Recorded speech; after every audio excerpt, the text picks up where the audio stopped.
to jest właściwie za osobliwy kuferek? To jest kuferek, z jakim w mojej ojczyźnie żołnierze idą do wojska. To stary kuferek żołnierski mojego ojca.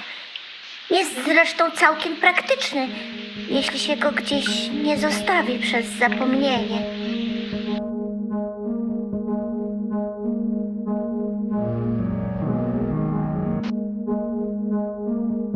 Pan jest Niemcem, prawda?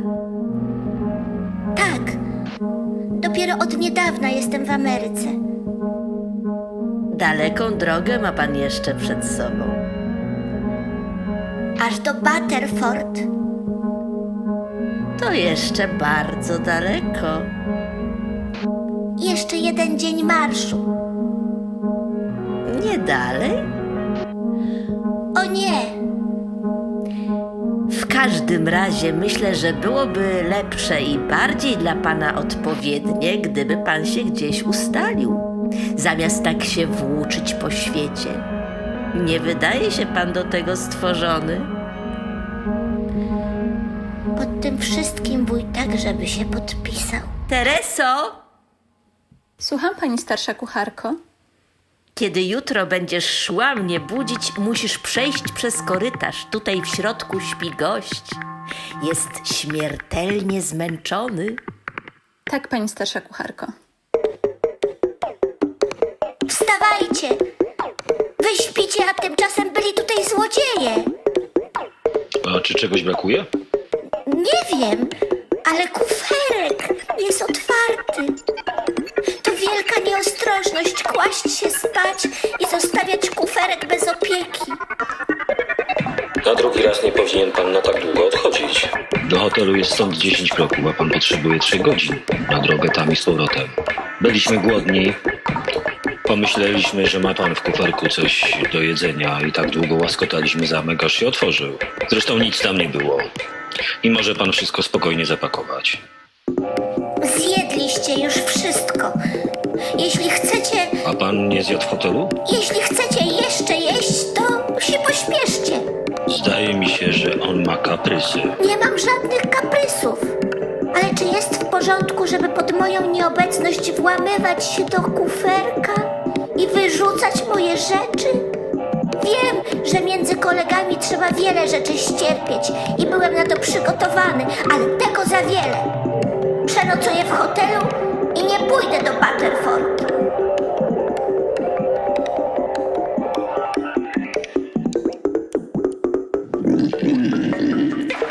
Widzisz, Robinson? Wcześniej mnie przed nim ostrzegałeś, ale ja okazałem się skończonym głupcem i mimo wszystko go zabrałem. Obdarzyliśmy go zaufaniem, wlekliśmy go ze sobą przez cały dzień. Straciliśmy przez to co najmniej pół dnia. A teraz dlatego, że go ktoś tam w hotelu skusił, on się żegna. Po prostu się żegna. A ponieważ jest fałszywym Niemcem, nie robi tego otwarcie, tylko wymawia się kuferkiem. A ponieważ jest Niemcem i grubianinem, nie może odejść, żeby nie obrazić naszego honoru i nie nazwać nas złodziejami. Dlatego, że zrobiliśmy sobie mały żart z jego kuferkiem. Niech pan mówi tak dalej i ułatwi mi odejście. Bardzo dobrze wiem, co to jest koleżeństwo, ale tu chodzi o coś innego. Wy nie macie nic i to bynajmniej nie poniża was w moich oczach, ale zazdrościcie mi mojej szczupłej własności i dlatego próbujecie mnie upokorzyć, a tego nie mogę znieść. A teraz, po tym, kiedy rozbiliście mój kuferek, nie usprawiedliwiacie się ani słowem, lecz znieważacie mnie jeszcze i tym samym odbieracie mi także wszelką możliwość pozostania z wami. Zresztą to wszystko nie odnosi się właściwie do pana, Robinson.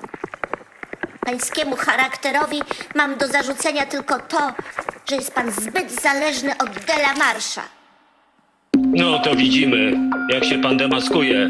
Cały dzień szedł pan za mną, czepiał się pan mojego surduta, naśladował pan mój krok, a poza tym siedział pan cicho jak myszka. A teraz, kiedy wyczuł pan w hotelu jakieś oparcie, zaczyna pan wygłaszać takie mowy.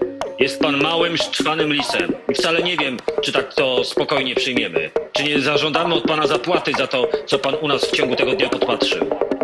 Ty, Robinson, on myśli, że my zazdrościmy jego dobytku. Jeden dzień pracy w Butterford i będziemy mieli 10 razy więcej, niż nam pan pokazał. I niż pan jeszcze schował pod podszewką. To zawsze lepiej uważać na to, co się gada. Jeśli zostałbym tu dłużej, mógłbym przeżyć jeszcze dalsze niespodzianki. Zdaje się, że macie ochotę mnie bić. Taka cierpliwość ma swój koniec. Niech pan lepiej milczy, Robinson. W duchu przyznaje mi pan słuszność, ale na zewnątrz musi pan trzymać z Delamarszem. Chce go pan może przekupić? Ani myślę. Cieszę się, że odchodzę. I nie chcę już z żadnym z was mieć nic do czynienia. Stój!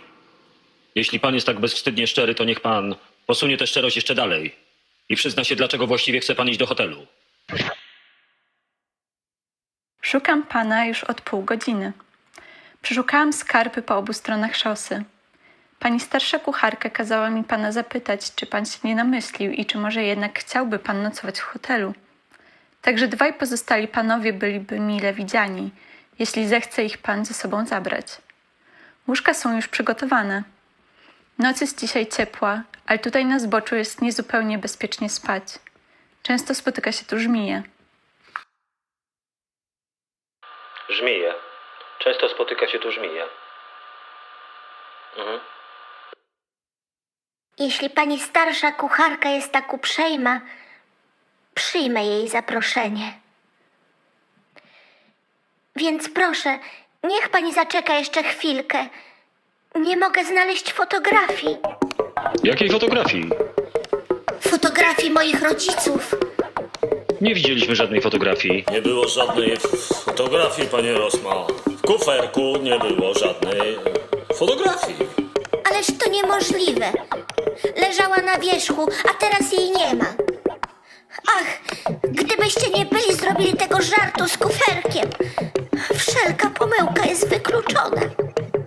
W kuferku nie było żadnej fotografii.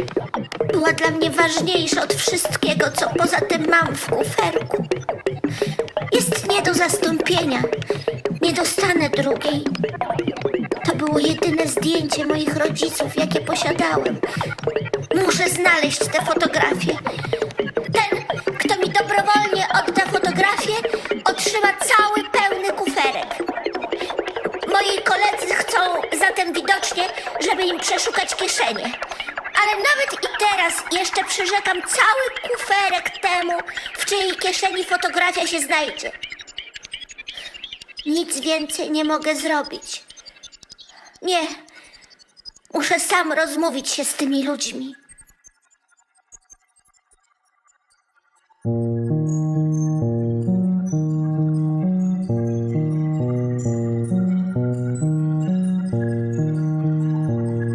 Cóż to za fotografia, jeśli wolno zapytać? Mam jeszcze jedną prośbę, pani starsza kucharko. Możliwe, że jutro rano, może nawet bardzo wcześnie, moi byli koledzy przyniosą fotografię, która jest mi pilnie potrzebna. Czy byłaby pani tak uprzejma i zechciała zatelefonować do portiera, żeby przysłał do mnie tych ludzi albo kazał mnie zawołać? Oczywiście. Ale czy nie wystarczyłoby, żeby on wziął od nich tę fotografię? To fotografia moich rodziców. A skąd pan pochodzi? Z Pragi, w Czechach. Patrzcie no, wobec tego jesteśmy rodakami. Nazywam się Greta Miczelbach i pochodzę z Wiednia. A Pragę znam doskonale. Pracowałam pół roku w Złotej Gąsce przy placu Wacława. Pomyśleć tylko. Kiedy to było? Już wiele, wiele lat temu.